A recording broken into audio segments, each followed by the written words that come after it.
continuar con el tema acerca del evangelismo.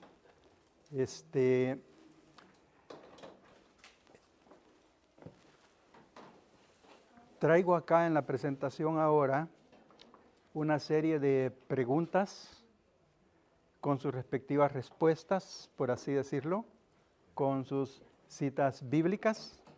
Y voy a pedirles a ustedes que por favor, cuando aparezca la cita, búsquenla, porque no la traigo escrita acá ahora, ¿sí? Tal vez algunos de ustedes tengan que ayudarme en darle lectura y hacerla en una forma clara y alta, ¿verdad? Que se oiga.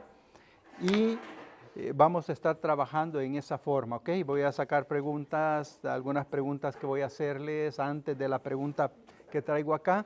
Y después de establecer ciertos parámetros vamos a hablar de esos puntos. Número 1, número 2, si el tiempo nos da, al final nada más les voy a compartir algo. No es, es un folletito, ¿verdad? Viene en la presentación, pero no lo voy a explicar. Es un folleto tan sencillo y que no va a necesitar que se los explique, ¿no? Entonces, es nada más eso, lo que quisiera mencionarles. Así de que antes de iniciar, dirijámonos al Señor en oración.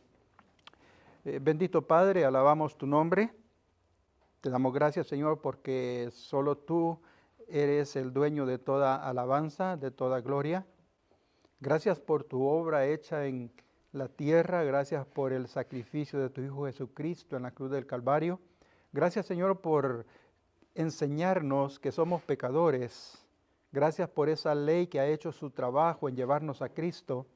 Y ahora, Padre, tu Espíritu ha regenerado, ha cambiado nuestras vidas. Y como resultado de esa salvación, como hijos tuyos, ahora, Señor, queremos honrarte con las cosas que hacemos. Ayúdanos, Señor, a entender en esta mañana algunos aspectos claves del evangelismo y cómo eso afecta no solamente el pensamiento de los que podrán escucharnos, sino también el pensamiento individual de cada uno de nosotros. Ayúdanos a familiarizarnos con tu palabra. Ayúdanos a sentir amor por aquellos que aún no te han conocido. Ayúdanos, Señor, a pensar que la obra del Evangelio es una obra que tú nos has encomendado a nosotros, pero que aún así la salvación no depende de lo que nosotros hagamos o digamos, sino de la obra de tu Santo Espíritu regenerando la vida de cada pecador arrepentido. Gracias, Padre, por tu misericordia mostrada hacia todos nosotros. Amén. Entonces, como ven ahí, puntos esenciales del Evangelio. Los puntos que revisaremos son esenciales para el Evangelio, o sea, son puntos básicos, son puntos que todos nosotros deberíamos de tenerlo en cierta manera bastante claros en nuestra mente. No son temas difíciles, no son temas complicados, son temas sencillos, son preguntas simples, pero que necesitan a veces ser explicadas a aquellas personas que aún no han conocido del Señor. Bienvenidos, tenemos visitas ahora, qué bueno tenerles con nosotros, ¿verdad? Hermana María también se siente bien completa ahorita, ¿verdad? Bien, continuemos entonces. Decía que estos puntos son esenciales para el Evangelio. Es necesario que los conozcamos. No estoy diciendo que vamos a aprenderlos tal vez de memoria, pero hermanos, tenemos que albergar en nuestra mente la idea de qué significa esto, ¿verdad? Y por eso es que lo traigo. La mayoría de comentarios o puntos que ahora traigo han sido tomados y adaptados del libro Evangelismo Bíblico y Discipulado, las páginas 29 al 31 de ese libro, ¿verdad? Es de, perdónenme los que hablan inglés, yo no, pero es de Shepherd's Global Classroom, entonces es de ahí donde se ha tomado, ¿verdad? Entonces decíamos que estos puntos son esenciales para el Evangelio. Luego, una persona puede llegar a ser salva sin entender completamente estos puntos. No estoy diciendo que es necesario entenderlos a la perfección para ser salvos. No quiero que se me malentienda, porque aún a mí me chocó un poco la idea al principio, ¿no? Son puntos básicos del Evangelio, pero una persona puede llegar a ser salva sin entender perfectamente estos puntos. ¿Sí? ¿Verdad? ¿Cómo puedo yo llegar a entender en mi mente, por ejemplo, ese sacrificio de Cristo por nosotros, que cuando nosotros somos sus enemigos o éramos sus enemigos, Él viene y se ofrece en la cruz del Calvario para redimirnos a nosotros. No alcanzo a entender cómo Dios hace esa obra de redención en la cual me asigna a mí la justicia de Cristo cuando yo no la merezco. Y mis pecados horrendos, tremendos, los carga Cristo en la cruz del Calvario para darme vida. Es inconcebible para mí, no lo puedo entender a la perfección, me deja hasta con la boca abierta. Entonces, no es necesario llegar a entenderlos a plenitud, pero debemos de tener alguna idea acerca de ese punto. Negar cualquiera de estos puntos quita el fundamento del Evangelio, es distinto a lo que dije hace un rato. O sea, puede ser que yo no los entienda, pero no los niego. Puede ser que no los comprenda a la perfección, pero no los niego. Una persona o una organización, cualquiera que sea, que niegue estos puntos esenciales, va a tener la necesidad de desarrollar un evangelio diferente. Un evangelio que se va a basar quizá en la confianza en un falso medio de salvación. Y recuerdan lo que dijo el apóstol Pablo a los hermanos de Galacia. Gálatas capítulo 2, versículos 6 al 9. No los vamos a leer, solo recuérdenlo. Pablo primero dijo, estoy maravillado de que tan pronto ustedes se hayan apartado del evangelio que yo les prediqué. Pero él termina diciendo esto y dice, si alguno trajere u os enseñare un evangelio diferente del que está en las escrituras, del que yo les he enseñado, dijo Pablo, sea considerada una persona maldita, sea anatema, sea maldito. ¿Verdad? No importa, dice, si ese sea un ser humano o incluso sea un ángel. Pero si enseña un evangelio diferente, dice, debe de ser considerado alguien que no está de acuerdo con la voluntad de Dios. Algunos puntos de estos van a ser más importantes tal vez, no porque hayan puntos más importantes que otros, sino en el sentido de que van a ser importantes que los desarrollemos dependiendo de qué es lo que cree la persona a quien estamos hablando. ¿Sí? Yo puede ser que no tenga problemas en creer que Jesús es Dios, pero puedo pensar que sí necesito de las obras para ser salvo. Entonces, ¿qué punto va a ser más importante en ese momento? El punto de que la salvación es por gracia. Sí, estoy tratando de ilustrar lo que dije hace un momento. Por ejemplo, bueno, de hecho hay organizaciones que enseñan, estamos al aire, pero bien, por ejemplo, la Iglesia Católica enseña de que ninguna persona puede ser salva si no pertenece a la Iglesia Católica. ¿Sí? Entonces, para esta persona ser salvo significa pertenecer a la iglesia. Y esa es una creencia, un error, es una cuestión equivocada, ¿verdad? Esa persona, por ejemplo, que está en esa situación creyendo eso, necesita entender que la salvación es un asunto personal. Es un asunto personal. Dios me salva a mí, no al grupo de personas que están alrededor mío. ¿Sí? Es una situación personal. Entonces, por eso decía, estos puntos van a cobrar importancia dependiendo a quién tenemos enfrente. Ahora bien, hermanos, haciendo un paréntesis chiquito, no importa cuánto aquí hablemos de este tema, no importa aquí cuántos métodos de evangelismo se enseñen, no importa si usted no los pone en práctica. No importa que usted sepa todo esto, si usted no sale y lo comparte. A veces queremos tener infinidad de recursos para presentar el evangelio y ni siquiera estamos desarrollando uno. ¿Sí?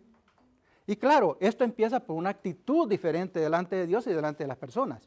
Primero, yo tengo que entender que Dios me ha comisionado para llevar el evangelio. Y segundo, yo tengo que entender que esas personas que me están rodeando, si siguen en ese camino, van a ir a una condenación eterna. Y yo tengo que amarlos y hacerles ver la necesidad que tienen del Señor. Entonces, es cuestión de actitud. Es cuestión también de que usted, al sentir amor por esas personas, también esté orando, no por esas personas simplemente, sino también por usted, para que usted sienta el deseo de ir y compartir. Entonces, digo y lo repito, no importa cuánto de esto se dé a las iglesias, esto se viene haciendo por años en las iglesias. Yo crecí en una iglesia, iba a decir desde pequeño, pero no crecí mucho, ¿verdad? En una iglesia donde se hacía mucho énfasis, se enseñaba, se practicaban, se hacían talleres, se hacían simulacros, voy a decir así, simulaciones de evangelismo, se hacía todo eso. Y vaya que nos tocó una zona difícil, muchas veces nos tiraron agua caliente, lo vivimos desde niños, sí, pasaba todo eso. Pero si no salimos, si a pesar de tantos años nos acomodamos a quedarnos así, de nada sirve cuánto conocimiento recibamos. Así que la exhortación es, ok, aprendamos, adoptemos uno y empecemos a compartir. Si no empezamos a compartir, podemos llenando de libros en la casa y no va a servir de mucho. Sigamos, hermanos. No quería sacar esta pregunta todavía, pero a veces los dedos se van y salen antes. ¿Por qué sería tan necesario que los seres humanos tengamos una buena relación con Dios? ¿Qué es lo primero que a usted se le ocurre cuando pensamos en que una persona debe tener una buena relación con Dios? Ya me llevé 10 minutos, ya me afligí y apenas empiezo la pregunta 1. Si usted va a una persona que no es creyente, porque si le pregunto a usted, usted debería de saber responderme, porque usted tiene que tener una buena relación con Dios. Pero si voy a una persona que no ha conocido al Señor y trato de decirle, usted debe tener una buena relación con Dios. Y él podría decir, bueno, ¿y por qué? ¿Qué piensa usted? ¿Por qué? ¿Qué le respondería? ¿Sí?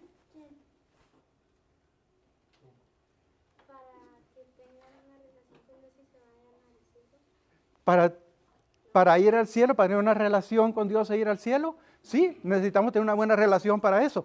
Pero la base fundamental de por qué tener una buena relación con Dios, por qué tener esa relación con Dios, lo que haya dicho está perfecto, o sea, necesitamos eso. Y algunos incluso hablan por ahí, no, es que miren, es que el cristianismo no es una religión, sino que es una relación y nos escudamos bajo eso y olvidamos lo que dijo Santiago, de que la religión, no le digamos relación, la religión pura y sin mácula es esta, ayudar a los huérfanos y a las viudas en sus tribulaciones y mantenerse sin mancha del mundo. Después de ella la hermana Vicky. Para que el Espíritu Santo venga a esa persona que aún no ha conocido al Señor, lo regenere y le dé una vida espiritual que también sirva para realizar las obras que el Señor quiere. Muy bien, ¿sí, hermana Vicky? Porque para eso fuimos creados, para eso nos hizo el Señor. Y hermana Vicky ya leyó el papelito, ¿verdad? No, ya dice que no, sí, está bien, hermana, no, solo hice la broma. Ok. Miren, Dios creó a la humanidad a su imagen y semejanza para poder relacionarse con ella. Él nos creó para eso. Claro, en el principio no había necesidad, voy a decirlo en esa forma con mucha reserva, de que el Espíritu Santo llegara y trabajara porque había esa estrecha relación ya. Esa relación no se había roto. Y como dice el hermano, es necesario ahora restablecer esa relación para que esto vuelva a darse en nosotros. Es necesario restablecer esta relación porque así, como dijo la niña, que no le sé el nombre porque a las dos las confundo, ¿verdad? Así nosotros sabemos de que vamos a estar toda la eternidad con el Señor. Génesis 1:27 dice que Dios creó al hombre, ¿cómo?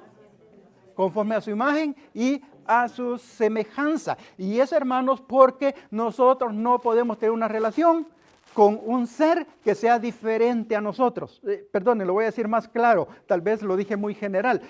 Yo, como humano, no puedo tener una relación con un ser, digamos, que no fuera humano. Nosotros nos relacionamos entre seres humanos. Ah, sí, yo tengo la mascotita en la casa, ¿verdad? Sí, es cierto, pero mi mascotita, aunque me entienda algunas cosas cuando lo regaño, no puedo razonar con él, no puedo platicar con él. Con ustedes sí, y ustedes conmigo. Claro, conmigo es un poco difícil razonar, ¿verdad? Yo sé. Algunos están diciendo, ¿será verdad? Razonamos entre nosotros y podemos mantener esa buena relación. Y Dios dice, nos creó conforme a su imagen y semejanza para que pudiéramos tener una buena relación con Él.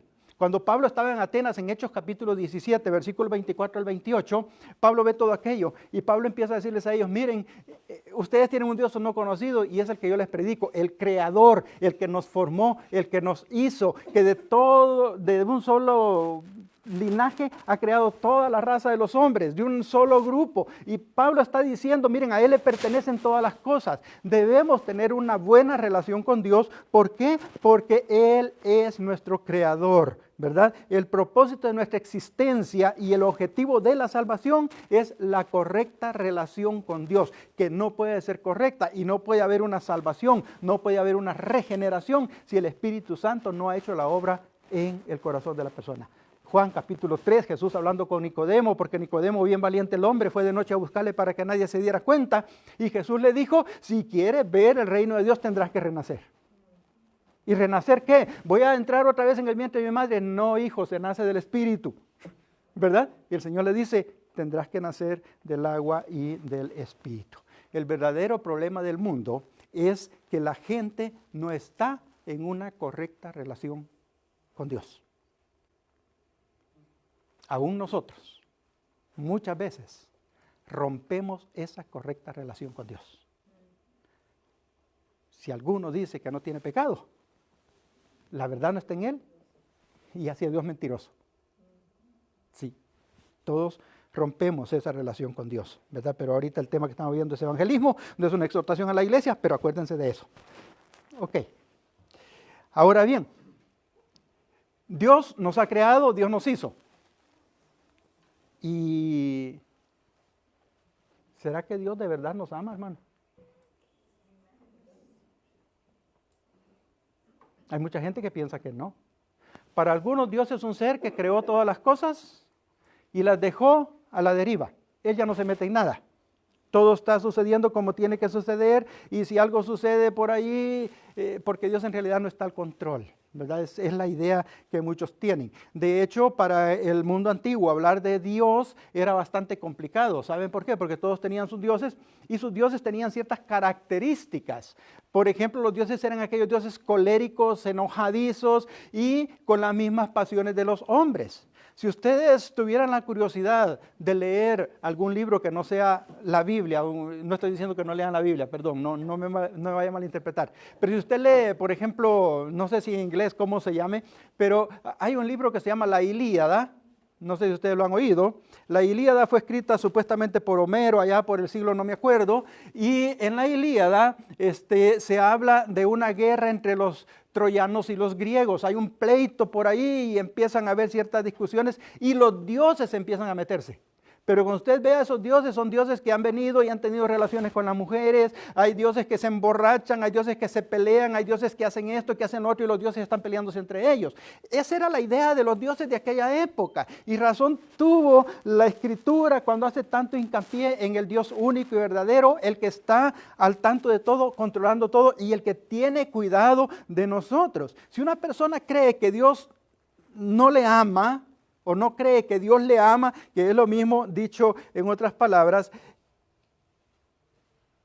y puede decir, es que Dios nos ama porque no está tan cerca de nosotros y hay una separación entre nosotros. La verdad no es que Dios no nos ame, la verdad es que nosotros hemos hecho esa división entre Dios y nosotros. Los primeros humanos pecaron y se separaron de Dios. Génesis capítulo 3, versículos 3 al 6, ¿verdad? Ustedes conocen la historia bíblica. Dice que la mujer estaba en el huerto, estaba al lado del árbol por ahí, llegó Satanás, perdonen que no lo cuente con las ilustraciones que ahí están, llegó Satanás y le dijo a la mujer, con que Dios os ha dicho que no comáis del árbol del fruto de este árbol, y ella dice, Dios nos ha dicho incluso que ni siquiera lo toquemos, y le dice él, no, el problema es que si ustedes comen de esto, los ojos de ustedes van a ser abiertos, no van a tener necesidad de Dios. Ustedes van a ser como dioses. Claro, no le dijo, no van a tener necesidad de Dios, pero le dijo, ustedes van a ser como dioses sabiendo el bien y el mal. Entonces la mujer dijo, se ve rico, ¿no? Se ve tentador, y comió. Y fue, y como los hombres somos bien obedientes, la mujer le llevó y el hombre dijo, sí, mi amor, comamos juntos. Y desde entonces el hombre está en pecado y esa naturaleza pecaminosa ha pasado desde ellos hasta nosotros. Esta historia de Génesis muestra el origen del pecado y la verdadera razón de la condición caída del mundo. ¿sí?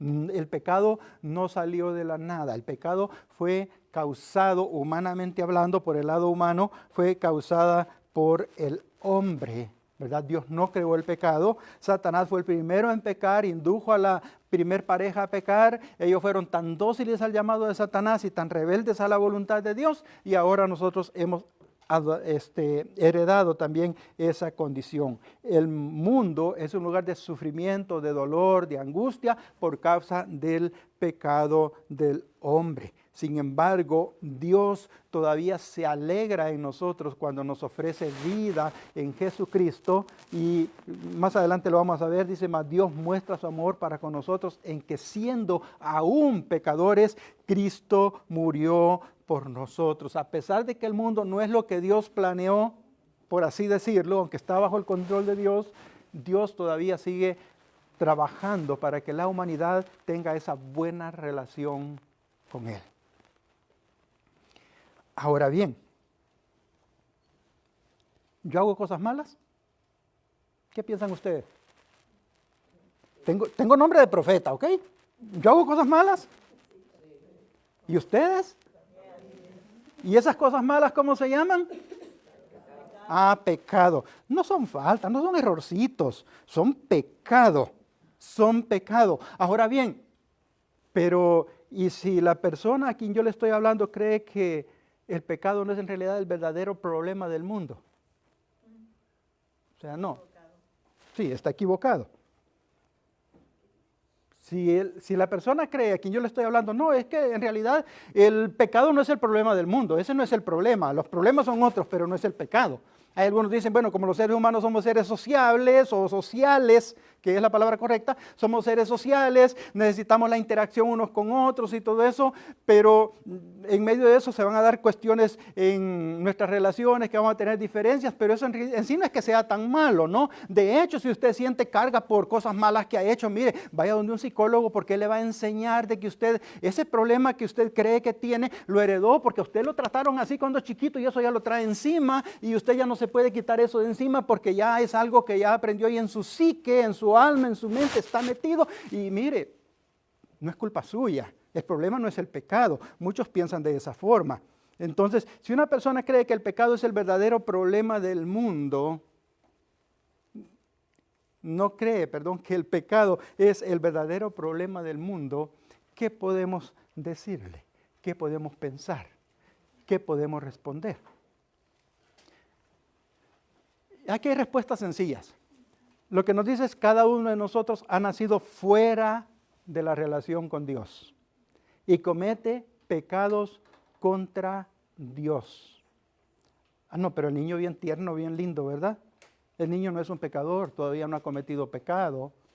Entonces, ¿cómo es eso? Miren aún, a usted se le está pasando ahorita un poco la mano, ¿no?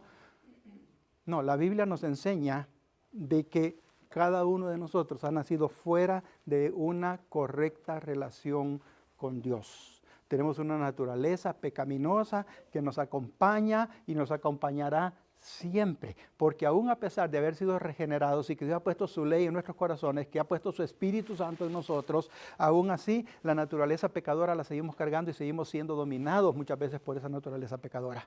¿Quién me librará, dijo el apóstol Pablo, de este cuerpo de muerte? Ya no lo soporto. Hago aquello que no quiero hacer y el bien que quiero hacer no lo hago, dice Pablo. Estoy luchando contra eso. Y si usted no está luchando contra eso, venga, vamos a hablar del Evangelio un poquito. Romanos capítulo 3, versículos 10 al 23, dice que no hay justo ni uno, no hay quien entienda, no hay quien haga lo bueno, no hay ni siquiera uno solo. Todos pecamos, todos nos desviamos, a una, dice la Biblia, nos hemos hecho inútiles. No hay ni siquiera una persona que haga lo bueno. Cada persona es culpable de pecar voluntariamente contra Dios. Muchas veces nos escudamos en decir, me obligaron a hacerlo. Me llevaron a eso. Yo no fui, a mí me obligaron a eso. Y saben, cuando uno está entrando a cierta edad, parece que eso es más fácil, ¿no? Y cuando uno después ya está adulto y uno vuelve a ver hacia atrás, dice, y empieza a analizar, dice, no, es que miren, la condición que estaba pasando en esa época me llevó a eso. Es que miren que yo tuve que salir del hogar de mis padres, tuve que irme a estudiar fuera y allá las cosas cambian porque uno ya no está bajo la autoridad de los padres, uno ya aquí y uno empieza a poner un montón de pretextos. Hermanos, voluntariamente ofendemos a Dios. Lo hacemos voluntariamente. ¿Usted sabe que es pecado enojarse? Enojarse mucho. ¿Y por qué se enoja, pues?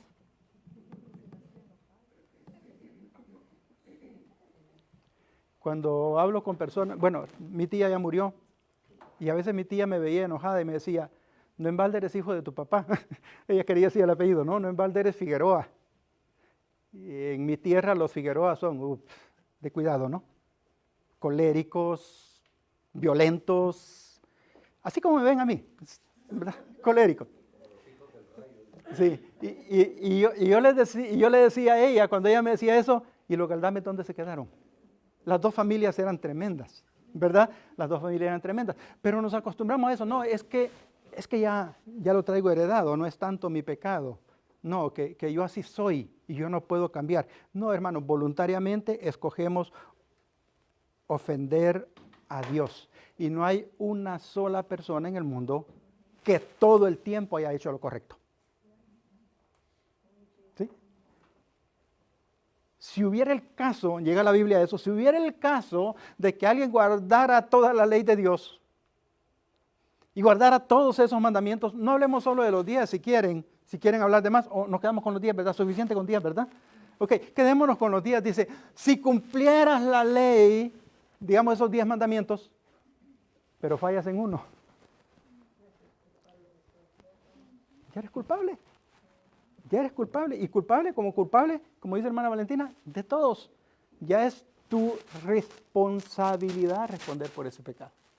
¿Verdad? Así de que no hay nadie en el mundo que siempre haga lo bueno y que nunca peque. Así nos lo dice, bueno, en esa forma más o menos nos lo dice Eclesiastés. Y yo he tratado ya desde este momento de apuntar al siguiente hecho, que es de que tratamos de justificar aquellas cosas que hacemos.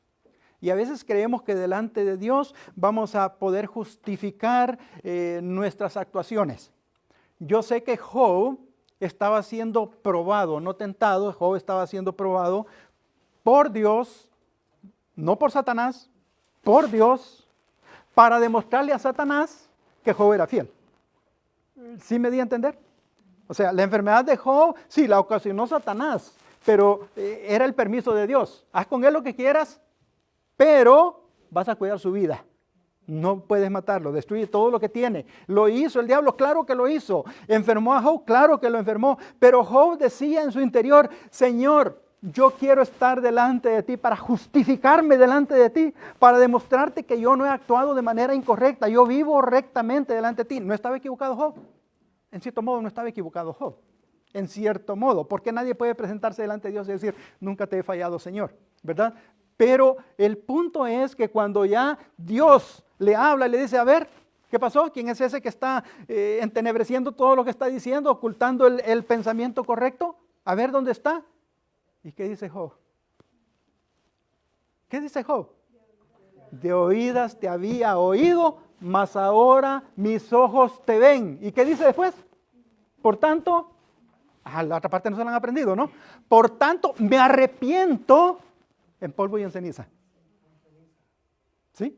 Me arrepiento. ¿Había pecado Job? Y la Biblia dice, en todo esto no pecó Job con sus labios. Pero Job dice al final, de oídas te había oído. Ahora que mis ojos te ven, yo me arrepiento. Hermanos, no estamos libres delante de la presencia de Dios. No podemos justificar las cosas que hacemos delante de Dios. Todo pecador que no encuentre misericordia, porque no puede justificar sus malas acciones, será juzgado por Dios y condenado al castigo eterno. Hebreos 9:27, y de la manera que está establecido para los hombres que mueran ¿cuántas veces? Una sola vez, y después de esto, el juicio. Y después de esto, el juicio. Romanos 14:12, que no me lo sé de memoria. ¿Quién me ayuda? ¿Quién lo tiene? Romanos 14:12. Dígalo, hermano. Mira que cada uno de nosotros dará a Dios cuenta de sí. Cada uno de nosotros dará cuenta a Dios de sí. Cada uno de nosotros va a ir delante del Señor y va a responder por lo que ha hecho. ¿Lo va a poder justificar? No va a poder justificarlo. No va a poder justificarlo. Apocalipsis capítulo 20, el juicio del gran trono blanco. Y algunos estarán allá y dice, y los libros serán abiertos, aquellos en donde están registradas las cosas que hemos hecho, y cada uno será juzgado según las obras que están anotadas en los libros, y nadie va a poder en ese momento decirle al Señor, Señor, eso está equivocado. Había en mi época de niñez, que hace mucho tiempo, un folletito de evangelismo donde a un muchacho le están presentando, a un muchacho lo están juzgando, ya murió, perdón, ya está allá y está siendo juzgado y están pasando todas las cosas que él hacía y él lo está viendo y de repente aparece en una iglesia. Y le dice al ángel que está pasando la película supuestamente, mira, ya ves que yo no era tan malo, ahí estoy en la iglesia. Y aparece una burbujita de aquellas que es cuando uno está pensando algo, ¿no? Que no es cuando lo está diciendo, sino cuando lo está pensando y dice, ¿cómo irá el partido de fútbol ahorita? Hermanos, aún dentro de la iglesia, que es donde decimos que cuesta menos ser un buen cristiano, aún ahí nuestro pensamiento anda divagando en otros lados. Sí. Y allí en ese juicio nadie va a poder decirle al Señor, Señor, mira, yo soy justificado porque hice esto y esto. No. Dice, aquel pecador que no se encuentre, aquel pecador que no va a poder demostrar, nunca va a poder, ¿está indicando? No, nunca va a poder decir, miren, yo vivía bien, mira, yo eso lo hice, pero tengo la justificación porque a mí el hermano Jesús me obligó a hacerlo. No, dice, allá no va a servir de nada ninguna excusa. De hecho, permítanme decirlo, a veces soy bueno para imaginar. De hecho, creo que cuando estemos allá, ninguno de nosotros va a tener el valor de decirle a Dios, no, Señor, mira, yo sí. Cuando Isaías vio la plenitud de la gloria de Dios, dijo, ay de mí, que soy hombre inmundo, de labios inmundos, que habito en medio de un pueblo de labios inmundos. La presencia de Dios nos hace ver nuestra necesidad tan grande de Dios, porque nos muestra cuán pecadores somos. Ahora bien, puede ser que alguien diga, sí he pecado, y de verdad he pecado, pero no creo que Dios sea tan injusto de que por haber pecado en sí me mande al infierno. Si Él me creó, ¿verdad? Lo que dijimos al principio, si Él me hizo, ¿cómo Dios puede hacer eso? Y algunos llegan a creer que Dios es justo, pero que Él no se llena de ira por sus pecados. En el material dice no sea ira, pero siento bien raro el verbo, esa conjugación del verbo, pero yo prefiero poner que se llena de ira por sus pecados. Y la verdad es que nosotros no podemos justificar nuestro pecado delante de Dios y aparte de eso, hermanos, no podemos ni siquiera compensar nuestro pecado, nuestras malas obras con buenas obras. No hay una balanza en donde haya que poner, la mano derecha, ¿verdad? Vamos a poner las buenas obras en la mano derecha y las malas obras en la mano izquierda y esperamos que la balanza se incline un poquito para la derecha, ¿no? O que quede a la par, y entonces sí, mira, Señor, como que tengo cierta posibilidad, ¿no? Tenme lástima, aunque sea con un 6, quiero pasarla, ¿no? Entonces estoy bien. No va a haber ninguna cosa de esa. Y Dios se llena de ira por causa del pecado. Una persona no puede hacer nada para pagar los pecados que ha cometido contra Dios. Y ese es el problema. El pecado es contra Dios. Padre, he pecado contra el cielo y contra ti, y ya no soy digno de ser llamado tu hijo, el hijo pródigo. La parábola del hijo pródigo en Lucas. ¿Verdad? No hay nadie, hermanos, que pueda justificar su actuación delante de Dios, ya que por las obras de la ley ningún ser humano será justificado delante de Dios, porque por medio de la ley es el conocimiento del pecado. ¿Cómo se da cuenta usted que es pecador? ¿Cómo sabe usted que algo que usted hizo es pecado? ¿Siente remordimiento? Judas sintió remordimiento. Reconocemos el pecado y sabemos qué es lo que está bien y qué está mal. ¿Y cómo sabe usted que algo está bien y está mal? Es que esa es la pregunta. Por la ley. Porque en la Biblia están los mandamientos de Dios. Y cuando decimos la ley nos referimos a la voluntad completa de Dios, la voluntad moral de Dios, la obra de Dios que nos limita en nuestras actuaciones para que vivamos una vida agradable a Él. Y eso, dice Pablo, la ley ha servido para llevarnos a Cristo. Es nuestro ayo, es nuestro cuidador, nuestro niñero, aquel que se ocupaba de instruirnos para que agarráramos el camino correcto. Dice, la ley viene a abrir los ojos de las personas para que entiendan que son pecadores delante de Dios. Sí, hermano Daniel.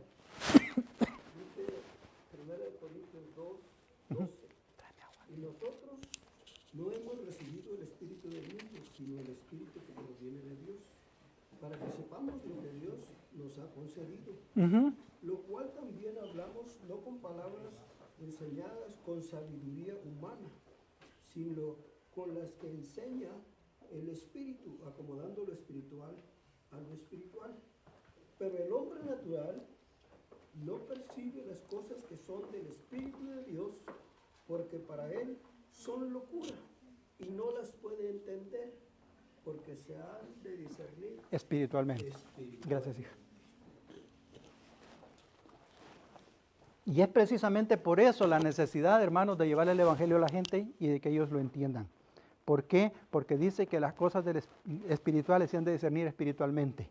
El hombre no entiende de que ha ofendido a Dios y que su pecado es contra Dios y que por tanto Dios se ha molestado, se ha enojado, y Dios dijo en cierta ocasión, ya le voy a dar la palabra, hermana María, dijo en cierta ocasión que Dios vio, Génesis capítulo 6, que la maldad del hombre era tan grande en la tierra y Él decidió acortarle los días al hombre.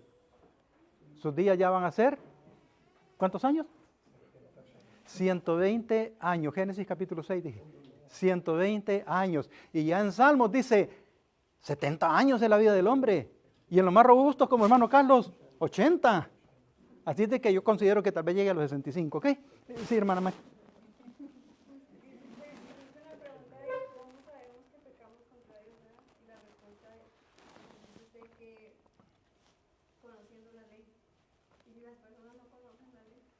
Exacto. Por eso es nuestro trabajo como evangelizadores, llevarles y hacerles entender que ellos han ofendido a Dios y que sus acciones son pecado. Cuando hermano Luis en la clase anterior tocó este punto, él dijo, mire, ¿ha mentido usted? ¿Cuántos mentirosos hay acá? No, a mí esas palabras no me gustan. ¿Cuántos mentirosos hay acá? ¿Quién es mentiroso aquí? Qué bueno, miren, más de la mitad no es mentiroso. En El Salvador yo asistía a la Iglesia Evangélica Misión Centroamericana. Fue la primera misión que llegó a Centroamérica con el Evangelio. Y cuando mi hijo era un adolescente, mi hijo me decía, ¿usted ya sabe a dónde van los mentirosos? Pues lógico, no, al infierno, no, a la Misión Centroamericana. La forma de que la gente llegue a entender su condición es confrontarlos con la voluntad de Dios, no con mi voluntad, es confrontarlos con la palabra. ¿Miente usted? Dejemos cuestiones así, interiormente en su actitud. ¿Alguna vez ha sido más importante para usted alguna otra cosa en lugar de Dios?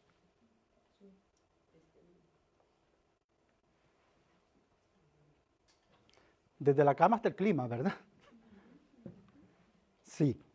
Una persona, ya le voy a dar tiempo, hermano Daniel, una persona no puede hacer nada para pagar los pecados que ha cometido contra Dios. Las buenas obras y las ofrendas no pueden pagar la deuda por el pecado.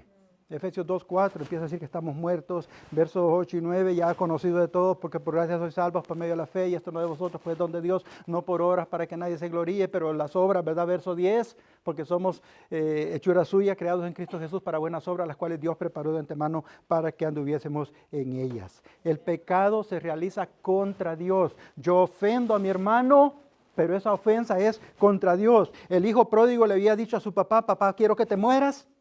Así le dijo, ¿verdad? ¿No? ¿Cuándo ustedes cobran la herencia de alguien? ¿Cuándo cobran ustedes la herencia que les van a dejar sus padres? Cuando sus padres se mueren. Papá, yo quisiera que tú ya estuvieras muerto. Dame la herencia que me corresponde. ¿Pecó contra su padre? Sí, pero él dice, he pecado contra el cielo. Reconozco mi falta contra Dios y también contra ti. Dios es el infinito, eterno, y Él es el dueño de todo. No hay ninguna cosa que nosotros podamos dar como dinero, ofrendas, todo lo que sea, para ser justificados delante de Dios. Rapidito, hermano Daniel. El Señor tenga misericordia de nosotros, hermanos. Amén, hermano. Conmigo ya la tuvo, gracias a Dios. Diferencia, dice, de modo que si alguno está en Cristo, nueva criatura es, las cosas viejas pasaron aquí, todas son hechas nuevas. Sí. Y eso, hermanos, aplica para el cristiano. Lastimosamente, cuando vamos con el inconverso, no le podemos decir, tú ahorita tienes que tener una vida nueva, porque todas las cosas en Cristo son hechas nuevas. Para nosotros sí, ¿ok? Usted ya es cristiano, usted ya recibió al Señor, digámoslo así en estas palabras. Usted ya conoció al Señor, usted ya vino a Él arrepentido y en fe a Él. Ahora sí, nueva criatura es. Su vida tiene que haber cambiado. Y si no ha cambiado, va a tener problemas para evangelizar. Sí, es verdad. ¿Verdad? Es verdad.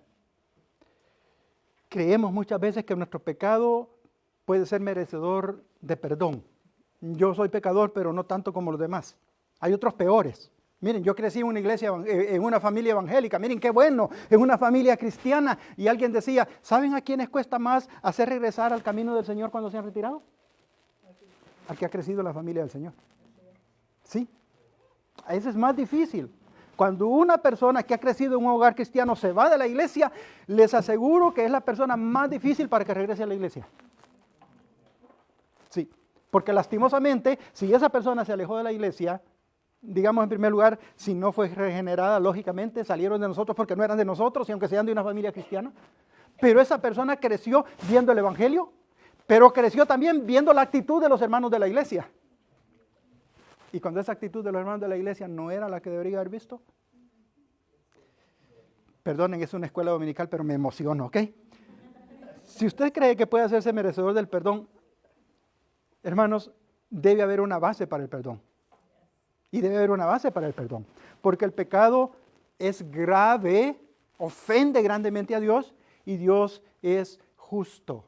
Y esto ya lo vimos. ¿Saben por qué voy un poco rápido? Porque esto es todo el manual que acabamos de terminar de leer, de estudiar, perdón. ¿Cuántos meses, hermano Luis? 4 meses prácticamente. No, fue más, fue el año prácticamente. El año prácticamente estudiando evangelismo, hermano. Llevamos un año estudiando evangelismo. Sí, llevamos un año en eso. Descubriendo el glorioso evangelio se llamaba el manual. ¿No se recuerdan el nombre? Descubriendo el glorioso evangelio. Estamos hablando del evangelio. Y ahí nos decía el autor Paul Washer de que si Dios, y creo que lo traigo anotado, no sé. Ok, Dios no puede simplemente perdonar, porque Dios simplemente perdona sin una base para ese perdón, Dios se convierte en un Dios injusto. ¿Por qué? Porque la paga del pecado es perdón, ¿verdad? No, la paga del pecado es muerte.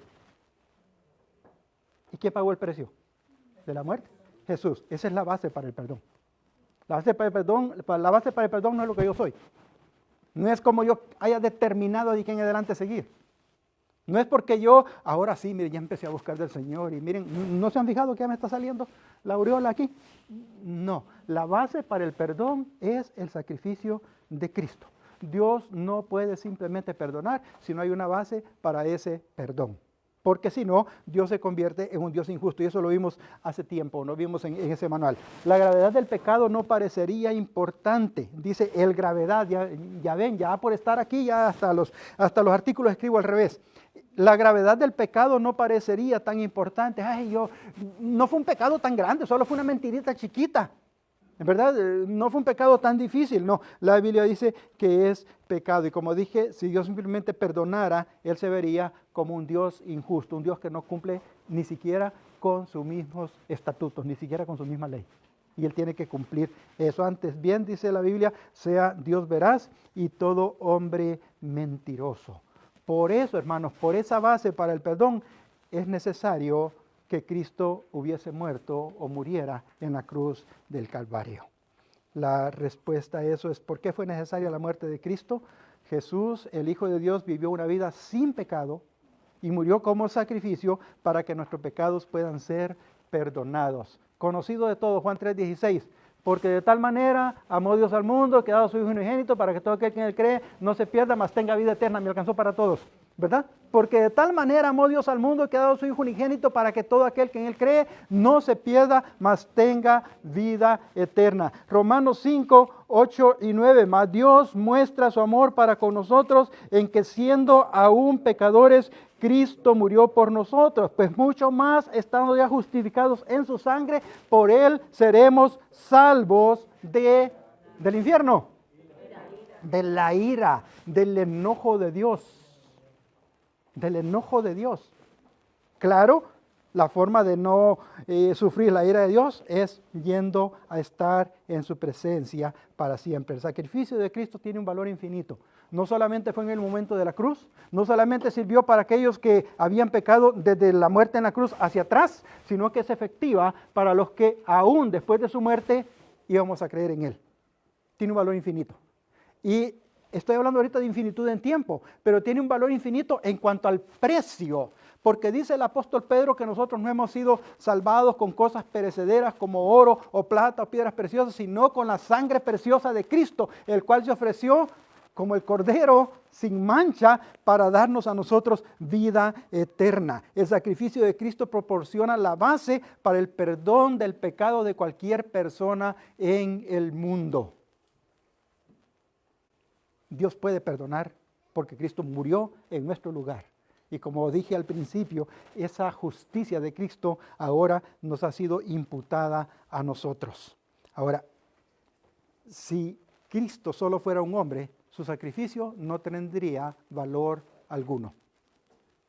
Si yo muriera y yo tuviera aquel coraje de decir, Dios, aquí vengo a morir por los pecados. Ay, me disculpan los hermanos de Odessa. Por los pecados de todos los hermanos de Midland.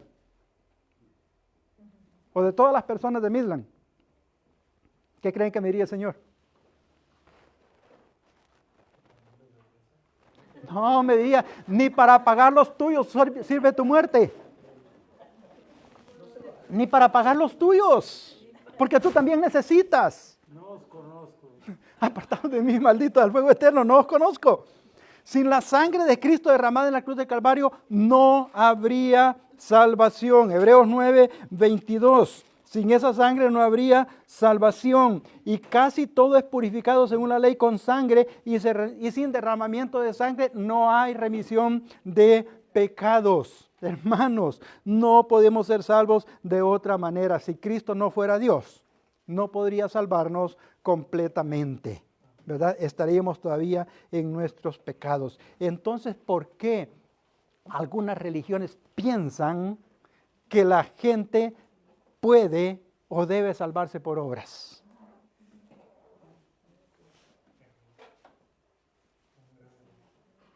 Los cristianos no pensamos eso, ¿verdad? Voy a cambiar la pregunta. Los que vamos a las iglesias no pensamos eso, ¿verdad?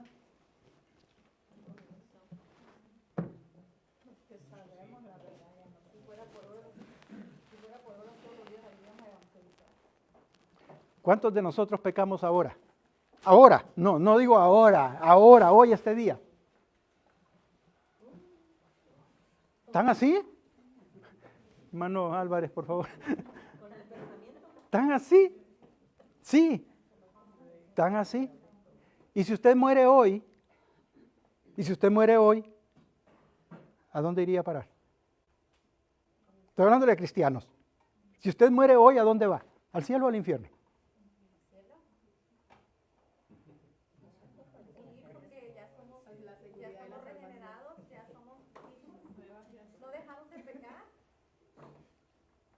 ¿A dónde iría usted? ¿Al cielo o al infierno? Algo con dificultad, hermano. Felicitaciones, hermana. Esa debería ser nuestra respuesta. Vamos a ir al cielo. ¿Por qué? Porque no depende de nuestras obras.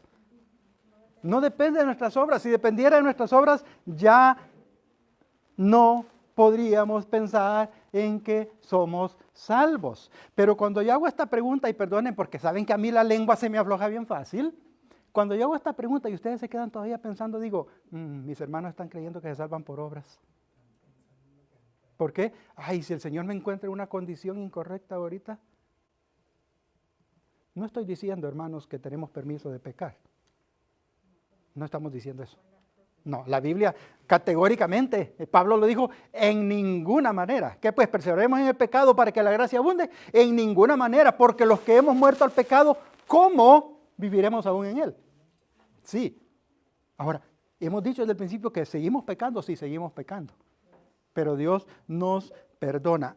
Ahora bien, perdonen que me voy a salir un poquito. Voy a hacer lo que estaba haciendo el hermano Daniel de aplicar versículos ahorita a la iglesia. Ahora bien, si usted está conforme y diciendo, no, es que el Señor me perdona de todos modos, voy a hacer lo que me venga en gana. Volvamos otra vez y hablemos del Evangelio, pero allá en privado para que usted se convierta al Señor. ¿Okay? Jesús resucitó de entre los muertos probando su identidad como Hijo de Dios y demostrando su poder para dar vida eterna.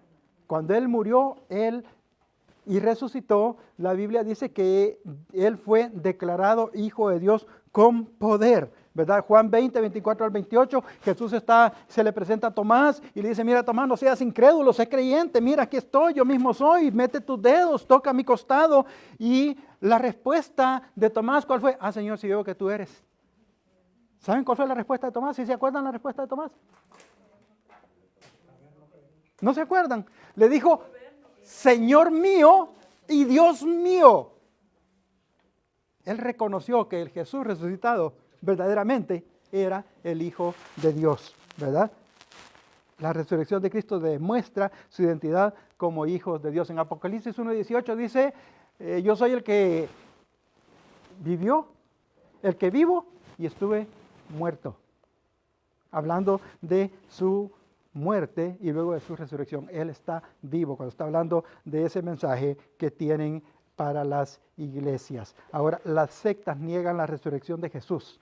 Y esos que niegan la resurrección de Jesús también generalmente niegan que Jesús sea Dios y niegan que su sacrificio sea suficiente para salvación.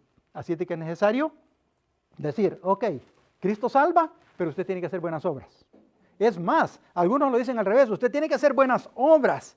Y cuando usted hace buenas obras, entonces Cristo va a abogar por usted para salvarlo. No, la Biblia no nos enseña eso. El sacrificio de Cristo es suficiente para limpiarnos de toda maldad.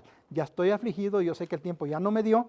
Apenas vamos por la pregunta 8 y faltan 4 más. Así de que no se preocupen, ahí llevan su material, ahí van a estar esas preguntas que no alcancemos a ver ahora, ¿verdad? Pero sigamos con el tema, vamos a ver hasta dónde llegamos. ¿Qué nos asegura a nosotros el hecho de que Jesús resucitó de entre los muertos? ¿Qué seguridad nos da eso?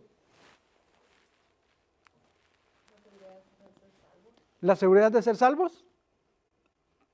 ¿Por qué tenemos la seguridad de ser salvos? Porque Él resucitó. Eso quiere decir que el sacrificio fue aceptado. El sacrificio de Jesús es suficiente para el perdón de 5 pecados al día. De 70 veces 7. Para el perdón de todos los pecados. 1 Juan 1:9, estas cosas os escribo para que no pequéis, pero si alguno hubiere pecado, abogado tenemos para con el Padre, a Jesucristo el justo. Creí que había cambiado la cita en mi mente. 1 Juan 2:2, si confesamos nuestros pecados, Él es fiel y justo para perdonar nuestros pecados y limpiarnos de toda maldad. Si lo dije al revés, ahí lo revisan en su casa, ¿ok? Pero esas son las 2 citas que están ahí, ¿verdad? Cristo es nuestro abogado y Él intercede por nosotros. Y dice la Biblia, Dios es fiel para perdonar nuestros pecados y limpiarnos de toda maldad gracias al sacrificio de Cristo. Negar esta verdad es creer que la salvación es por obras, es pensar en un evangelio por obras. Muchos enseñan, y ya lo dije, que debemos de cumplir ciertas obras para lograr ser salvos por medio de Cristo. Esta pregunta que viene es parecida a la anterior que ya vimos, pero es el hecho de que algunas personas piensan que no pueden salvarse sin una organización religiosa. Por ahí se dice, mire, no importa a qué iglesia usted vaya, si de verdad es cristiano, usted va a ser salvo. Y es una verdad a medias. Es una verdad a medias. No me mire así, es una verdad a medias. Conocí a una persona, ya murió. Fue la directora de la escuela donde yo estudiaba. Y ella me decía, yo soy de tal religión, me la voy a guardar porque los que me oyen van a poder pelearse conmigo. Casi dije quién era, no, los del Salvador si oyen esto van a saber quién era. Bueno, no he dicho en qué escuela fue al menos. Pero ella me decía, mira, yo estoy muy consciente que lo que yo veo dentro de la iglesia donde voy está en contra de la palabra de Dios. Se refería a imágenes y todo eso, ¿no? Ya saben de qué iglesia estoy hablando también. Me dice, yo sé que no. Yo no voy tampoco a confesar mis pecados ahí porque yo sé que a quien debo de confesárselos es a Dios. Y yo esto, yo lo otro. Y uno dice, de verdad ha creído, miren, pero está allí, está sustentando esa fe, está apoyando, tal vez esas cosas no, pero otras sí. Y al final la conclusión es bien sencilla y es, si usted ha creído de verdad al Evangelio y está en un lugar donde el Evangelio no es predicado, donde el Evangelio no es enseñado, donde el Evangelio no es predicado, donde usted ve que las cosas no son como se dicen, usted va a salir de allí. Va a salir de allí. Porque no va a soportar esa situación. Usted va a salir de allí. ¿Ustedes creen que el judaísmo era una de las peores religiones del mundo? El judaísmo era la mejor religión de aquella época. ¿Y dónde terminó Pablo? ¿Dónde terminó Pablo? ¿En el judaísmo? En el cristianismo. Tuvo que salir de allí. Tuvo que salir de allí. Pero algunos creen que si no permanecen en el lugar donde estaban, ellos no pueden ser salvos. No, allí crecí, allí me enseñaron. Dios perdona a toda persona que admite que es pecadora, se arrepiente de su pecado y cree en la promesa de Dios de que le va a perdonar. Marcos 1.15, primera de Juan 1.9. ¿Verdad? Es algo bueno que entendamos de que Dios perdona nuestros pecados y nos limpia de toda maldad. Ninguna organización humana tiene el derecho a añadir requisitos para la salvación o el derecho de ofrecer un medio de salvación diferente del que la Biblia menciona. Hermanos, el tiempo se me ha llegado, quedan 2 puntos más. No quisiera dejar el último, así de que lo siento, se me va a aguantar. Yo sé que la clase puede llegar hasta las 10:45, así de que aguántenme un poquito. ¿Qué clase de persona tiene el derecho a creer que es salva? Reconoce su pecado. El arrepentimiento significa que una persona se arrepiente de sus pecados y está dispuesta a dejarlos. Que reconoce su pecado, reconoce su condición, que ha ofendido a Dios, como dice el hermano Carlos, y ahora se vuelve arrepentido delante del Señor, confiando en que Él puede salvarlo. El arrepentimiento no significa que una persona debe hacer su vida perfecta antes de venir al Señor. No, yo estoy arrepentido de mi pecado, pero espéreme, mire, voy a cambiar primero mi vida y después me acerco al Señor. No. Es ahora, ven así cuál estás. Solo Dios puede librar al pecador del poder de sus pecados. Nosotros mismos no podemos hacerlo. El arrepentimiento entonces significa que una persona ha reconocido la gravedad de sus pecados como para estar dispuesta a dejarlos. ¿Verdad? Y si una persona sigue viviendo en pecado voluntariamente, no ha sido salvada. No ha sido salvada. Por eso el arrepentimiento es necesario. El arrepentimiento significa que yo vengo a Dios con fe, arrepentido, para recibir el perdón de mis pecados. Es Dios el que hace eso. Todos tenemos acceso a la misericordia de Dios gracias a Jesucristo, no gracias a lo que soy. Solo por medio de Cristo una persona recibe el perdón de parte de Dios el Padre. La persona que cree comienza y mantiene una relación directa y personal con Dios. No existe tal cosa de una persona regenerada y que permanezca viviendo en sus pecados. Y no importa si está aquí al frente o no está aquí al frente. No hay ninguna persona regenerada que pueda seguir viviendo en pecado y se sienta bien. ¿Sí? Hermanos, Dios les bendiga. Yo les decía que les traía una laminita al final.